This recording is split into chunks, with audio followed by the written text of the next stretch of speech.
Now, if you didn't like the foot sequence, you're really not going to like this sequence. I just have to be honest with you here. Okay, so what's this? And by the way, the little routine we're going to go through now is straight out of the body line sequence. That's Sommer's work. The gymnasts do a huge amount of work for conditioning their wrists because they're on them so much. And they have to take, when they do those handstands and they do those spins and jumps and things, they're taking over double their body's weight, 3 times their body's weight through their wrists. Anyway, so what I'm doing is I'm resting on the back of my wrist like this. I'm letting the body's weight press down on the back of the wrist. I've got the elbows completely straight. And then watch, you just lean a little bit of weight sideways. Now don't kill yourself here. If you've never done these before, just take your time. And let the ligaments, the extensor ligaments, stretch. And relax. Then, hands like this. And move the body's weight forwards. Again with the elbows straight. And once you've got as much stretch, and I might just turn side on to demonstrate this. Once you've got as much bend happening as you can, load it up a little bit again. And to load, eventually you'll be able to do this. But in the beginning, do it off your knees, and if they're too sore or too tender, just bring the knees closer to the wrists like this. So you can vary the load from nothing, almost nothing, to a lot. And then watch again, move sideways slightly, and that changes the force through the wrist. Can you all feel that? And then go back to the first position. I'm going to add something to this now. In this position here, elbows straight, wrists on the ground. Curl the fingers up like this.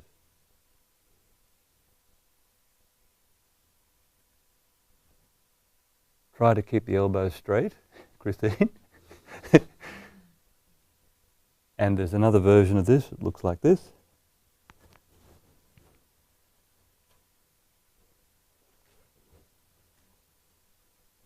And again, move it a little sideways as well. And then turn the fingers back to you like this. Elbows straight once more.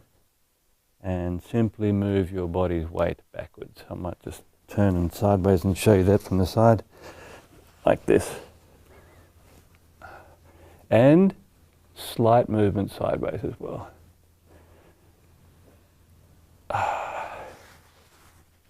Okay, that's the basic wrist sequence. There are many more of them, but they're the 2 main movements. Now watch. Put your hands like this where you've lifted this part of the palm off the floor. And so I'm only contacting the floor on fingertips, and do it on the floor rather than on your mat. Now, grip the fingers through the floor. Do it on the floor so you can slide. I'll show you what we're doing next. After you've done the gripping thing, watch, you press this part of the hand, this part here, down onto the floor without actually touching the floor, so that the fingers are bent backwards in relation to the hands, and you should be able to feel all the fascia in the palm of your hand being stretched. Can you all feel that? Now for massage therapists, this is absolutely essential to keep this all supple. And if you look down on my hand, you'll see the thumb is in exactly the same line as the little finger. So if any of you are interested in improving your spread for playing the piano, this is the way to do it.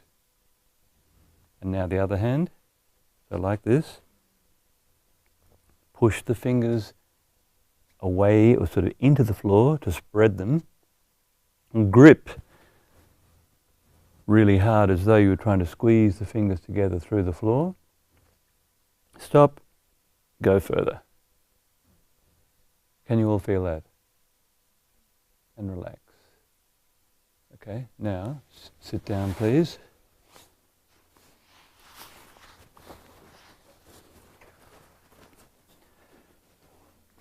The finger sequence.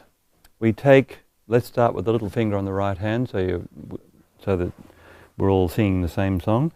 Place the index finger, the tip of the index finger at the base of the little finger like this, thumb on the tip of the little finger, and watch. Pivot around to press it backwards like this. Can everyone see that? And then once you've pressed it backwards, do a little contraction and go further. Now when you look at the shape of your joints, if you've ever injured anything or you want a bit more mobility in the second joint, you can always just put a finger against it like this, do a bit of a contraction and press it backwards. All of these joints can become a bit more supple if you want them to. So the ring finger now, pivot around the base of the finger itself, using the tip of the index finger, press the top of the ring finger into the thumb and stretch. Now we're only working on fingers here, can you feel this? But what if we do this? If we go back to the little finger, turn the hand over now, and then watch. Bend the wrist backwards as well, like this. Can you feel all of a sudden you've got the sensation right up into here? That's the first time I've seen that look on your face, Olivia. If you do a lot of keyboard work, you have to do this. And so the same, we can do the finger part. If I turn the hand over, I can do the finger contraction first, and then stretch the finger only, and then bend the wrist back, press the finger again, and re-stretch. Now it's through the whole hand. Can you all feel that? And the same. So finger, press, stretch, turn the hand over, press, stretch. Have any of you seen people who are afflicted by something called Dupuytren's contracture? That's where the fingers, Bill Nye, the actor Bill Nye, his fingers are completely like this. He can't straighten them at all. My dad had it too. It's carried on a particular gene. Men get it. I don't know whether women get it. Women do? Okay, much more common with men, and it's in fact 65% of men in Highland Scottish villages have it. It's incredible. That's the gene. So last finger, press, stretch, index finger, finger, press, stretch, then wrist, add the wrist, and really try and get movement in the wrist itself. Stretch, and now my favorite, the thumb. First, flex the wrist like this, and hold the back of the forearm and pull the thumb to the inside of the forearm. Now a lot of women can put the thumb on. Can you do that? Yeah. Not so many men. Do a contraction by pressing away and then re-stretching. Sure.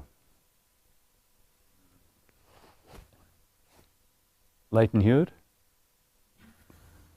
Right? Hold, pull. Would someone, Andre, you want to? That's, yes. The whole hand has to be. No, that's the next movement.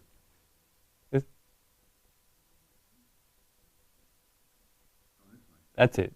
And now the other one. So supposing you're in, we'll call this position the Hewitt position.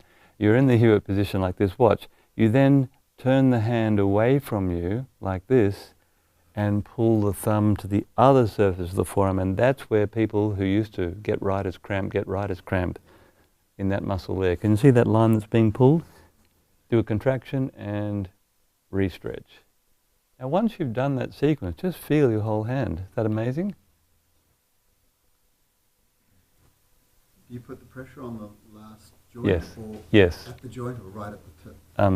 Anywhere where I can get some, what our American colleagues call leverage.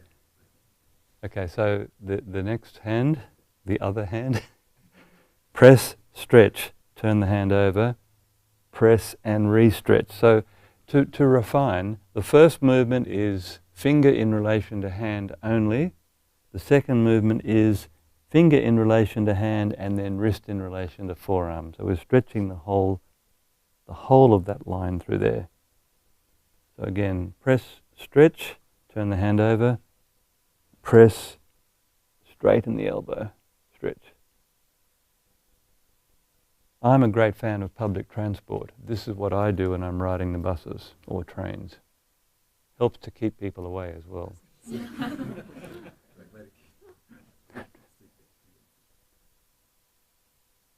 Oh. Getting a fair amount of strength too, like for therapists, when you do that. Look, eventually this is a piece of cake. Your hands have to be that strong if you're working on people's body. You're leaning your weight through your hands all day. Fundamental strength will protect you from injury. So look, I've got another YouTube video which shows, and I can't remember who was saying yesterday they'd been playing with that towel hang thing and finding it fantastic. You have to have immense grip strength to be a practitioner and survive the experience. Half of you, in your introduction, told us that your body's breaking down, you can't do this kind of work anymore. That's crazy. I expect to be doing this stuff when I'm 90 or older. Okay. Thumb, bend, stretch, contract, re-stretch. And then watch, turn the hand away from you and pull the thumb to here. And that's this line.